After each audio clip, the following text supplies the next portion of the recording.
Jan and Michael Roseborough had a picture-perfect life. A big house, a sparkling new pool, and a 20th wedding anniversary just a few weeks away.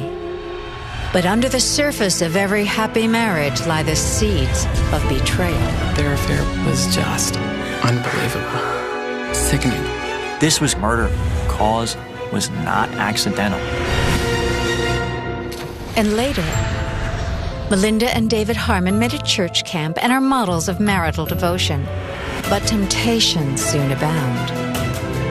They were spending so much time together that it wasn't hard to believe that something was going on.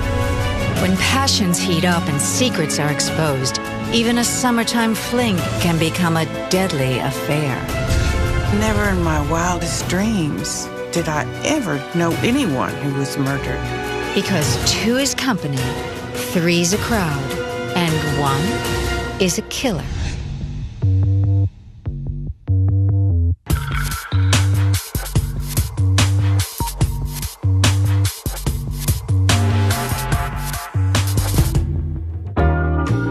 Don't you love the summer?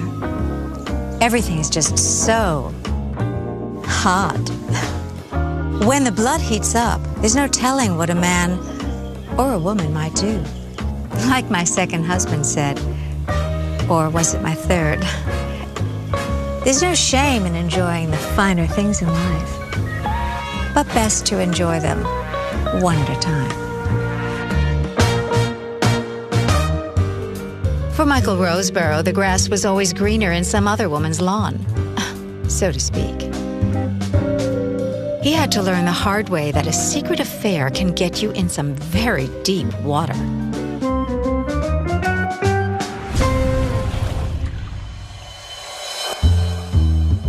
Jan and Michael Roseborough have lived their entire lives in a small, close-knit haven in the heart of Amish country.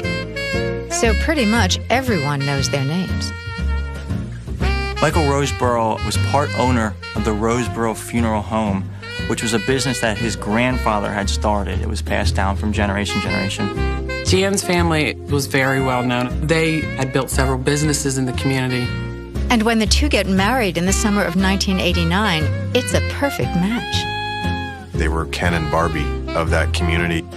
They were popular, they put on social events, had parties. Jan was just very kind. Her smile was amazing. And Mike just came off as very kind and understanding. They were just the kind of people that everyone got along with. They were good as a couple. So good that it's easy for Jan to overlook the fact that Michael's profession is a little less than glamorous. I think Jan was proud of Michael and what he did. He did a good job with the funeral home and dealing with people. He did a very good business. And the paycheck the undertaker brings home isn't too shabby either. That kind of money coming in on a yearly basis blew me away. Michael said that he never had to worry about a lack of customers because they would always be people dying.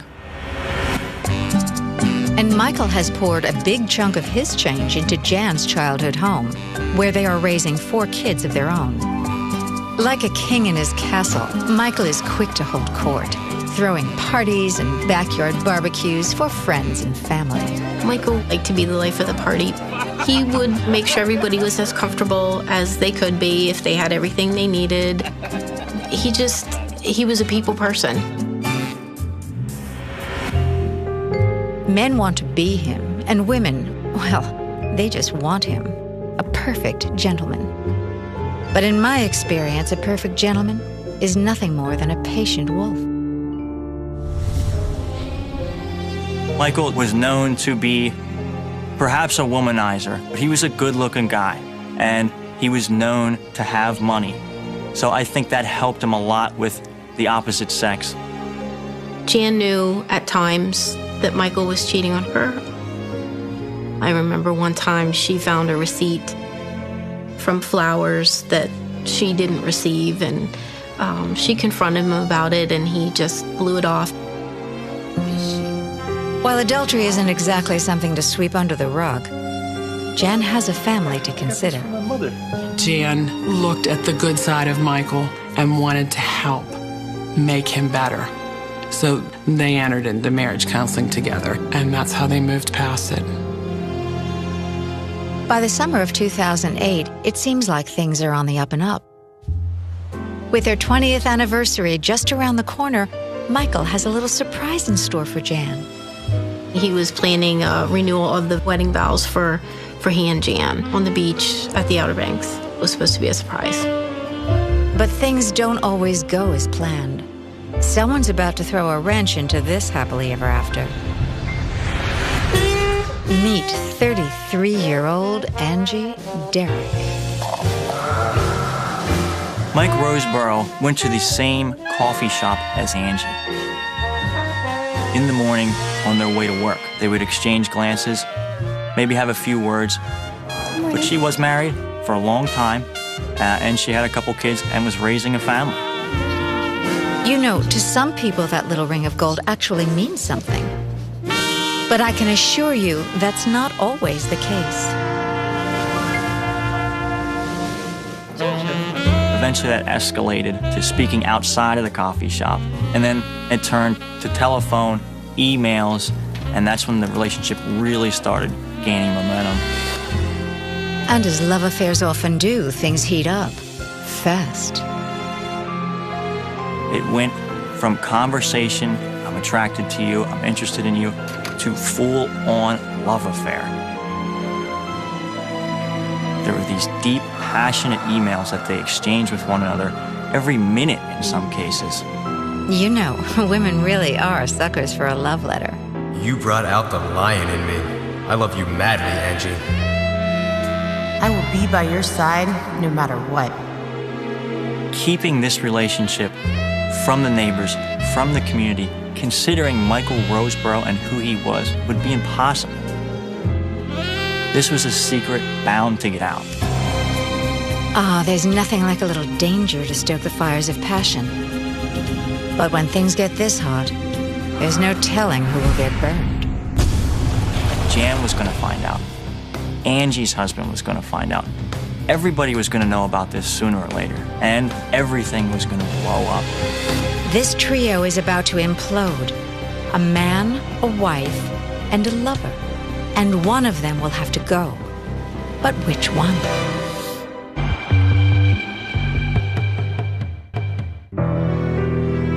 Let me introduce you to a deadly trio. Michael, successful businessman, father, husband. Jan, beautiful wife, loving mother. And Angie, Michael's married mistress. Suffice it to say, Michael's got a full plate. Mike and Angie went from 0 to 60 quick. Once they realized they were both on board with this affair, they went after it. They had plans to be married. They were going to go the distance with this thing. That means one of the trio will have to go. But which one will become a killer? I want to be Mrs. Roseborough so bad it hurts. I will give up everything I have if that is what it takes to be your husband. Well, talk is cheap, but a divorce can be pricey. And Michael knows a split from Jan will cost him much more than lawyers' fees. His reputation was at stake. His financial well-being was at stake. If he got divorced, I think he would have been kicked out of the house, and I think he would have lost custody of the children. It's safe to say that Michael is attached to his lifestyle. And so is Jan. A split means that she could get half of everything. Jan was going to get a lot if this came to divorce. And I think Michael knew that. And it seems Jan knows a few things as well. Fool her once, shame on you. Fool her twice, and watch your back. Jan said to her daughter, "Where's your dad?" And she replied that he went to the funeral home to do some paperwork. And Jan said, "It's amazing how much paperwork your dad has lately." I think she knew that he was having an affair. But never underestimate the power of the other woman. I think when Mike came into the picture, Angie felt like a kid in a candy store. She had it all in front of her, things she never had before. She couldn't resist going after them. Hello. In a quiet town on a quiet street, two families face ruin at the hands of an illicit affair. And on a hot, steamy night in July, someone will bring this love triangle to a violent end. On July 22nd, 2008, Jan was seen at the local bank, making transactions, daily chores, doing mom things. Like Roseboro was with Angie for hours, in a motel with this woman, having this deep, passionate affair. Later that evening back at home, Michael puts the kids to bed. It's a warm, balmy night, perfect for enjoying a glass of wine by the glow of the pool.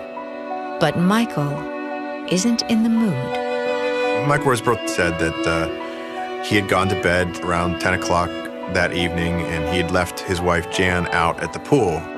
He said that he woke up at 10:58 and saw that the lights were on outside the pool, so he went outside to check on the lights, and that's when he found his wife Jan in the pool.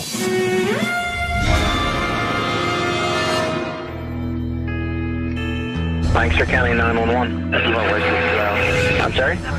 I believe our wife just drowned. Okay, is she breathing? No, she's not. The operator instructs Michael to begin CPR until paramedics arrive. The paramedics arrived at the Roseboro home. Michael was pacing a bit, but he wasn't frantic. He wasn't in a tizzy as many folks would be seeing their wife close to death on the pool deck. Instead of getting in his own car, maybe having a friend quickly drive him to the hospital, he did none of that. He stayed put while his wife, by every account, was fighting for her life in the back of an ambulance. At 11:57 p.m., alone in the emergency room, Jan Roseboro is pronounced dead. Jan's sister came into the house, and she was saying, Jan's gone, Jan's gone. She fell in the pool, and she's dead. It was truly one of those type of surreal moments. You really just couldn't wrap yourself around it. It was just odd that she would have fallen into the pool. Jan could swim, so it just didn't make sense. Of course it doesn't make any sense. The question is, what really happened? Mike speculated to police, and he thought Jan had some sort of accident by the pool. He thought maybe she slipped, fell in the pool, and drowned. Doubtful. Michael's initial reporting to police was filled with holes. He claimed he rushed into the water, saved Jan, brought her out, yet he was dry. Also, he told police that he saw the lights on when he woke up. Neighbors said those pool lights were off. And that's not the only thing that's off about Michael's story. At the scene, police find no signs of a slip and fall. In fact, it all looks a little too neat and tidy. And according to the autopsy, Jan's death was a lot more messy. Jan Roseboro died from a combination of blunt force trauma, strangulation, and her lungs were filled with water, and she had drowned. But she didn't drown by accident. She was murdered.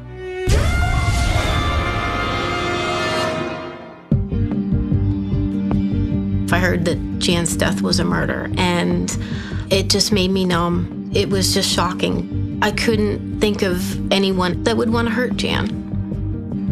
Well, Michael conveniently has a theory all his own. He recalled that she was wearing $40,000 worth of jewelry that night. He assumed perhaps that was a motive for a robbery, that maybe someone came through the pool gate and attacked her. It's an interesting thought. Diamonds are a girl's best friend, and I'd certainly fight to the death for mine. Only there's one small problem with Michael's story. The last time I saw Jan was actually the day that she died.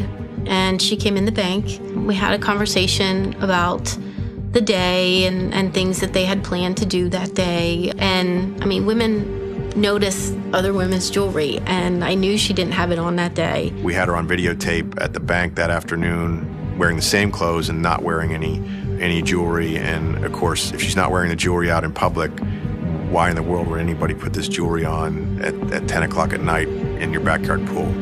Sounds like Michael's theory only points a finger at him. And things certainly appear to be peachy keen with the Roseboros. Michael did say to the police that, oh, my relationship with Jan Roseboro was great. In fact, we're going to go renew our wedding vows in a few weeks. But we all know that's not true. now don't we? We didn't know about the affair until we got an anonymous tip. We followed up with it by approaching Angela, and she immediately admitted that they were involved. Naughty Angie. Wanting another woman's man. Well, getting rid of the competition is certainly one way to snag him. Police asked Angie what was going on with this past affair. Angie responded off the cuff, "I didn't know it ended." Angie told the police that she had spoken with Mike several times on the day Jan was killed. Those discussions included plans to pursue this fantasy wedding together, to leave everything behind and be together. A few hours before Jan's murder, she'd actually emailed Mike Roseborough and said something to the effect of, "I can't wait to be Mrs. Roseborough, and I know it's going to happen soon." Heavens, I love a wedding as much as the next girl. But mere hours before committing murder? This is pushing it, even for me. Mike and Angie were adults with families.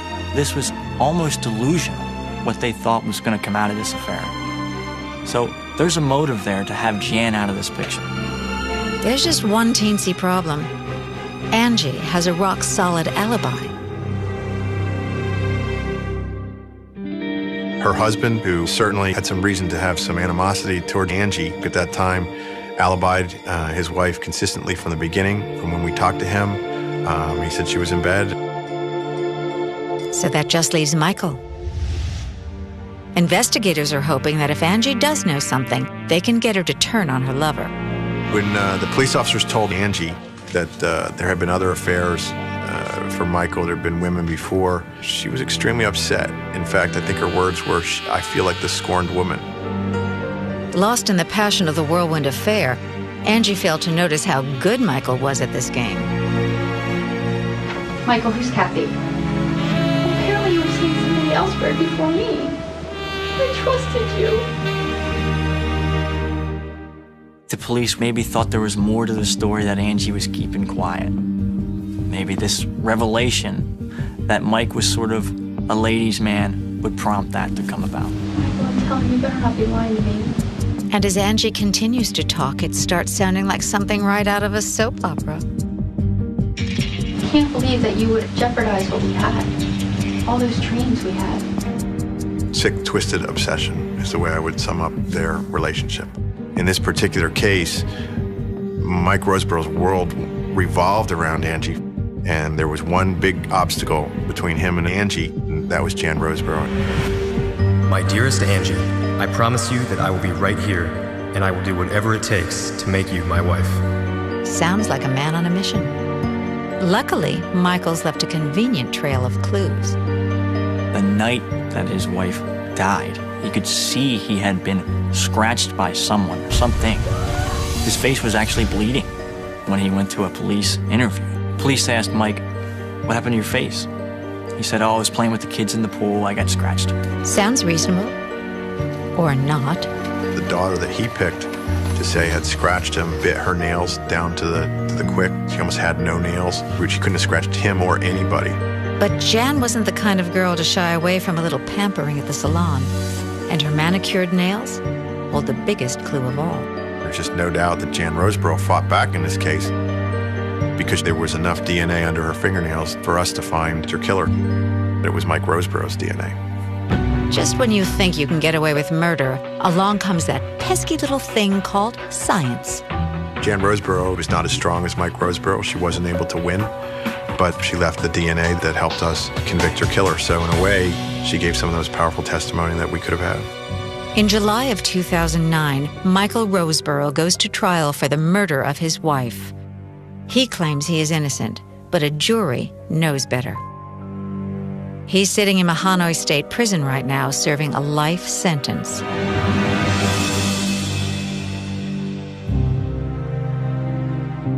Jan was a kind soul. She was a good person and mother who should have the right to still be here.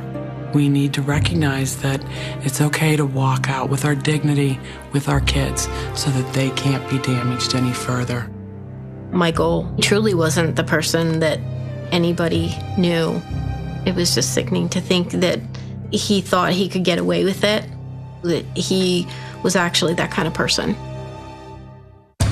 Angie is never charged in the crime, and no one knows exactly what sent Michael over the edge that fateful night. What's clear is that he put her in a neck hold. She reached up and scratched him. At some point, he may have thrown her down and she would have gotten the trauma to the back of her head, and then he held her down until she drowned. It's the ultimate betrayal with a most tragic ending.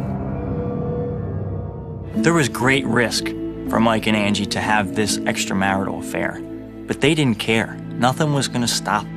Michael brutally murdered his wife in an extreme act of betrayal because he had an obsession to be with his girlfriend, and it's absolutely despicable.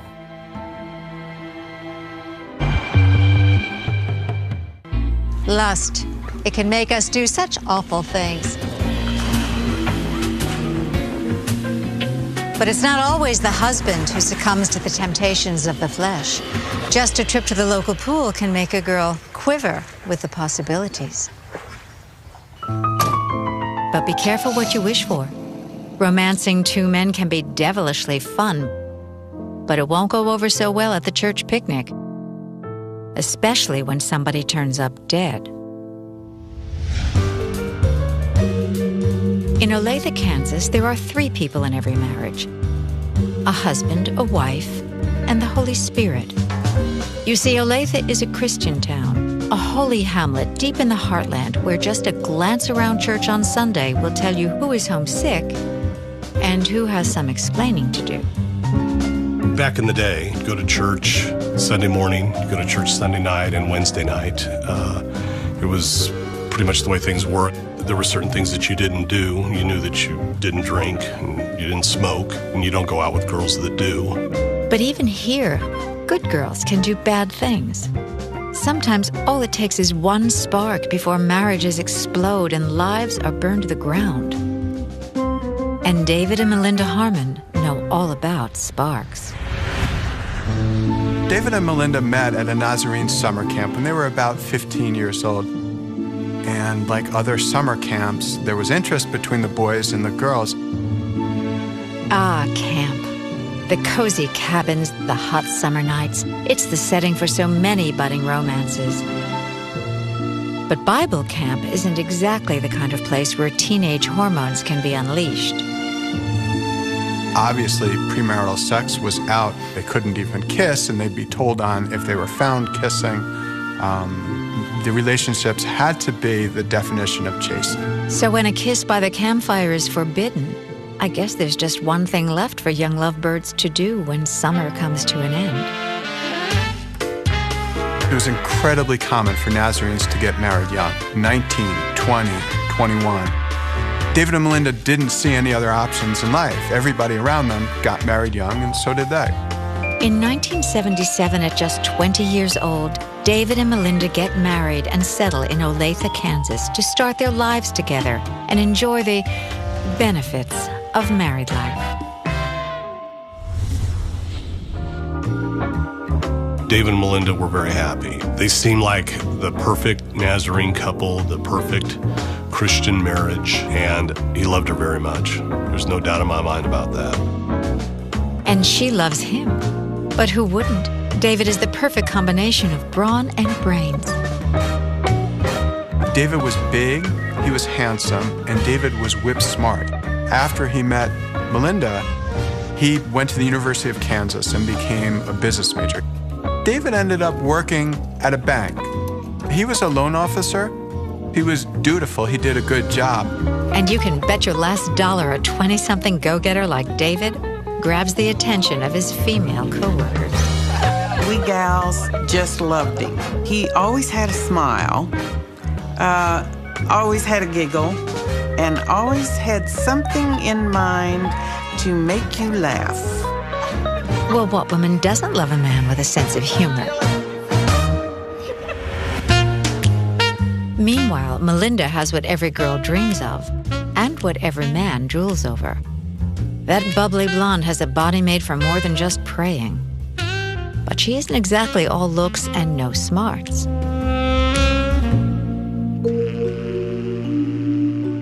Melinda got a job working as the secretary of the Dean of Students at Mid-America Nazarene University. Melinda was always very outgoing, very eager to meet people, and she enjoyed working with the students. And one of those students is an impressive young senior, 21-year-old Mark Mangelsdorf. Mark Mangelsdorf was the big man on campus. He was student body president. He was the man that everyone really wanted to be. 6'4", about 240 pounds, a handsome guy, and always eager to lend a hand or meet somebody. Somebody like a pretty young secretary, perhaps? Mark and Melinda became friends because Mark, in his capacity as student body president, would always be passing through the dean's office. It seemed Melinda was taking real interest in Mark. Ah, the advantages of a small college. It's so easy to get intimate with a student body. Melinda, Mark, and David had a strange dynamic because Melinda met Mark and subsequently introduced him to David. Those two, in turn, became close friends. They'd play racquetball together, they'd play floor hockey together, and afterward, they'd go out to get something to eat together. I played gym hockey with Dave, and if Dave was going to be playing, Mark would probably be coming too, and they would come together and leave together. I would drive by the Harmon home, and I would see Mark's car parked there every single night. And Melinda? Well, she was the model of Christian hospitality. Melinda would make meals for him. She'd do his laundry. This was, for all intents and purposes, their younger brother. Lemonade. I just passed it off that they were very good friends. They're just kind of taking him under their wing. But I always sensed that it was Mark imposing on them. You know what they say. The best of friends make the worst of enemies. And while three may be company, it's one too many in a marriage. I don't think a college student had any business spending all of his time at a young married couple's house. To me, there would be only one of two reasons. He either wanted to be with David or he wanted to be around Melinda. They'd stand too close, they'd laugh too much, they spent too much time alone without David. And it certainly is curious when Mark moves just a few blocks away from David and Melinda. In the middle of his senior year, Mark did the completely untraditional and unexpected. He gave up his dorm room to move across town, but about a quarter mile away from David and Melinda's house. There was plenty of speculation. David himself was much less condemning of Mark's being over his house so much, but others started to get this gathering sense of suspicion that something amiss was going on. In a Christian town where a rising hemline can be taboo, tongues are wagging. We heard Mark and Melinda were seeing each other, or Mark was over there all the time. It was just mind-boggling to us. We couldn't believe David's wife would do anything like that because he was so crazy about her. Things between these two are just heating up, but a dip in the pool is certainly a fine way to cool down in the summer heat. A neighbor saw them together in a community pool, holding hands and being very close and intimate together. When Melinda realized that the neighbor was seeing just what they were doing, she got out of the pool quickly and immediately went on the charm offensive to talk to him and distract him. Since nobody has eyes inside their bedrooms, it's tough to say how far these two went, but they certainly have no problem professing their love on paper. Dear Mark, my feelings go very deep. I believe you are a special gift from God. Love, Melinda. Selfish Melinda, test driving a newer model just because the old one had a few chips in the paint. David, over the last several years, had been letting himself go. Melinda was one to whom appearances mattered a lot. Enter Mark, who was this big, bright man who was obviously ambitious and clearly going places, big places. When the wife is shopping around, the husband is always the last to know. And no one likes to be last. But David is no fool, and tensions are starting to simmer. I had mentioned to him that we were going to play gym hockey that weekend. And so I said, make sure you tell Mark what time. And he goes, I'm not my brother's keeper. At that point in time, I knew that their relationship was getting strained. I felt that Dave thought there might be something going on between Mark and Melinda. Too bad there's no easy fix to this unlikely love triangle.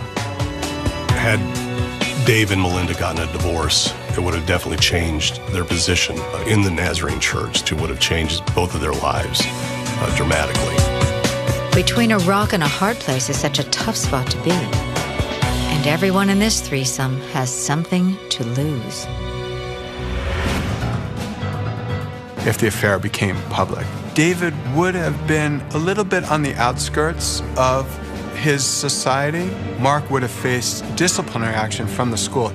And there's a good chance that he would have been kicked out. And Melinda would have lost her job. The stigma attached to her would have possibly been something she couldn't live down. With so much on the line, it was about time for David to lay down the law. The last time that I played hockey with Dave, he didn't want to be there. He told us specifically, I've got to leave at 3 o'clock. You could just tell that there was something wrong. Came around to 3 o'clock and he was out the door. I had never seen Dave that way before. Tensions are high in the Harmon house. And for one of them, it's do or die. Their feelings for each other all took place under the umbrella of this incredibly restrained environment.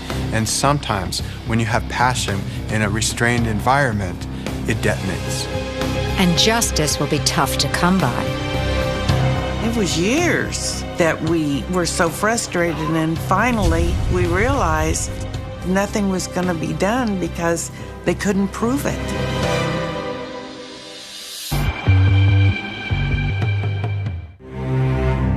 With a strapping young co-ed, Mark Mangelsdorf, wedging his way in the middle of David and Melinda Harmon's marriage, things have been a little uncomfortable, to say the least. Well, someone is about to take matters into their own hands and eliminate the third wheel.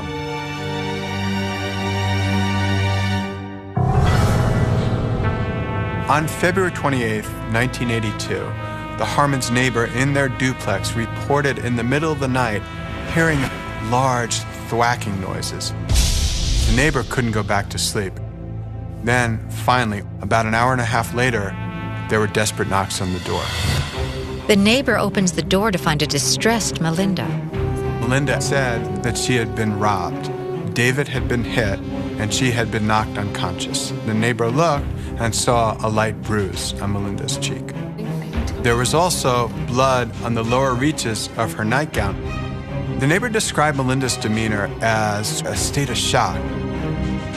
Moments later, when police arrive at the Harmon home, they find a grisly scene.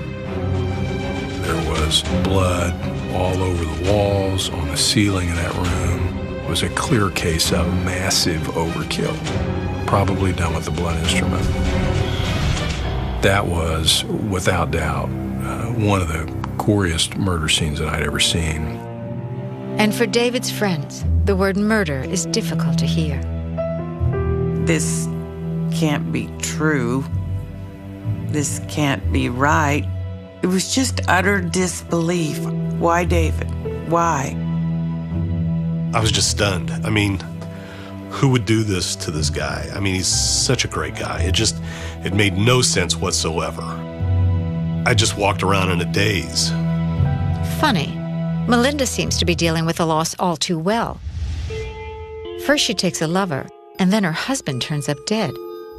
Surely I've heard this story before. Melinda said that 2 black men broke into the house, and they were wanting to get the keys from the bank from her husband, but they got the keys and they beat him to death. So the police went to the bank, armed to the teeth, to intercept these bank robbers. And they waited, and they waited. And the bank robbers, who had killed to get the keys, never managed to arrive.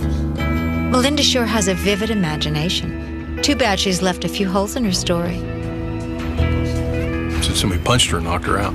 She had a little scrape on her cheek. It was not consistent with the kind of force it would take to knock you out. It seems like Melinda is forgetting one tiny detail: forensic evidence. Her story was that she was laying next to her husband when he was beaten to death. The patterns of blood spatter on her nightgown were, in fact, much more consistent with somebody standing a few feet away. With Melinda watching from a distance, it sounds like someone else was doing her dirty work. Well now, I wonder who her helper could be. Mark Mangelsdorf came right over to the crime scene. He rushed right over. He said he was there because he's a family friend and he wants to support Melinda and see how his friend David was, so on and so forth. But we all know Mark isn't just a concerned friend, now is he? It was a curiosity because he arrived freshly showered and wearing a corduroy coat. Mark's best friend had just been murdered, and he took the time to make himself presentable. It didn't make sense. And a search around Mark's apartment leads to even more suspicion. Investigators found a lot of cards and some letters in Mark Mangelsdorf's bedroom in his apartment, secreted away in a little file box. These were love letters from Melinda to Mark. They were passionate. The Lord sent you my way. I love you. It wasn't clear whether they were having an actual overt sexual relationship, but what was clear was that these letters were inappropriate.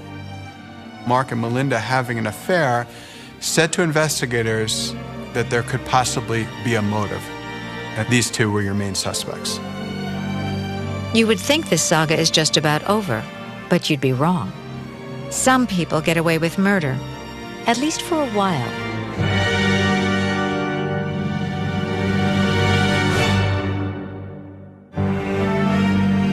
The authorities didn't have an ironclad case.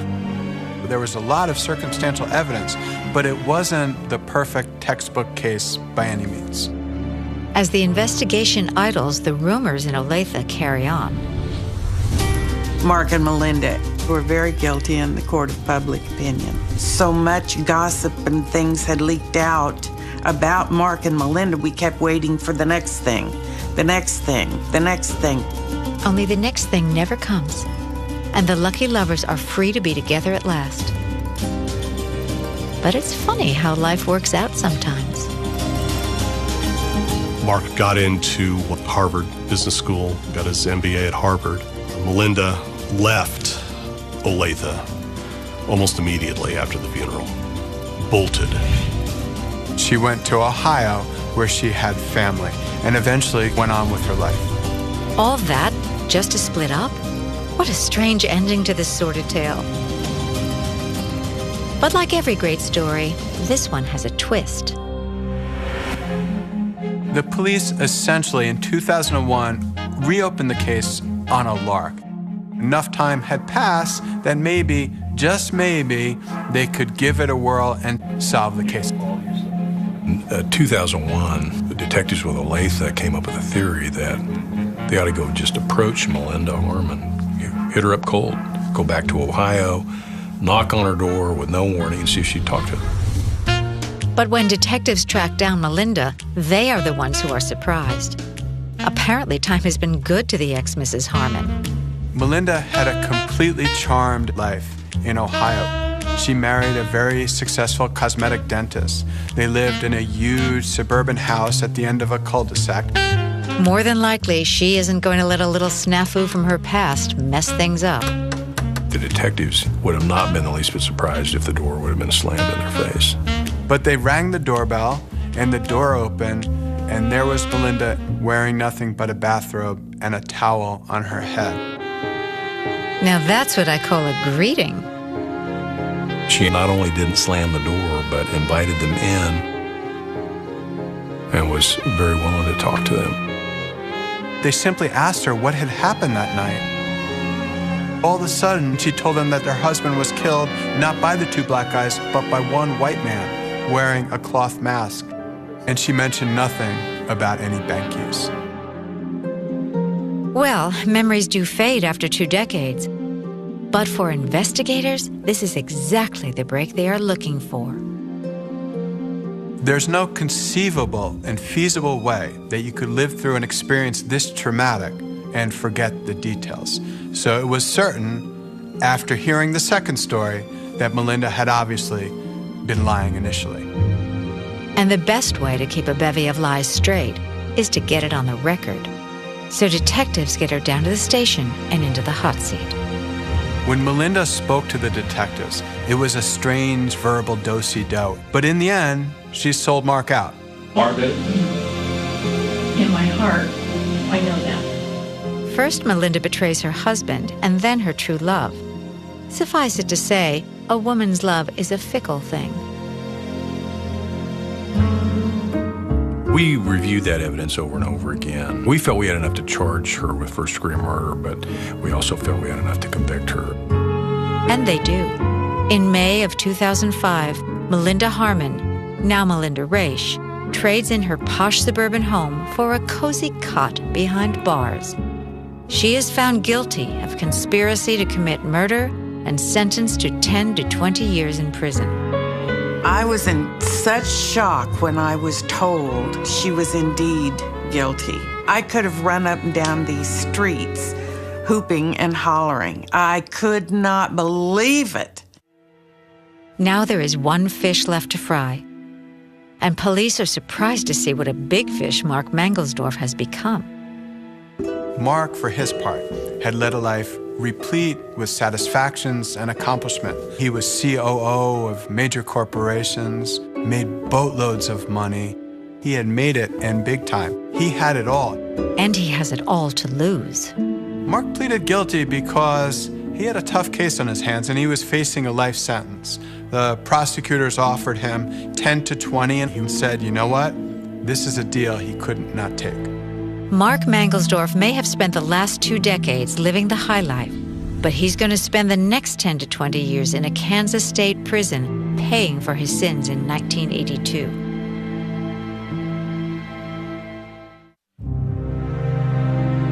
I think that Melinda left the door unlocked that night. Mark came in, Melinda got out of bed and watched at a bit of a distance while Mark bludgeoned David to death. They murdered in order to be together and then abandoned each other. And in this story, no one gets a happily ever after.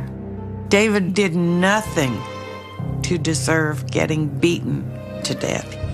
It is just sick to believe that they can murder and then go have happy lives knowing that they killed a man. Dave's death was totally pointless. There was no reason why he had to die. Mark and Melinda are going to have to make their peace with God. And that is for life. That's for eternity.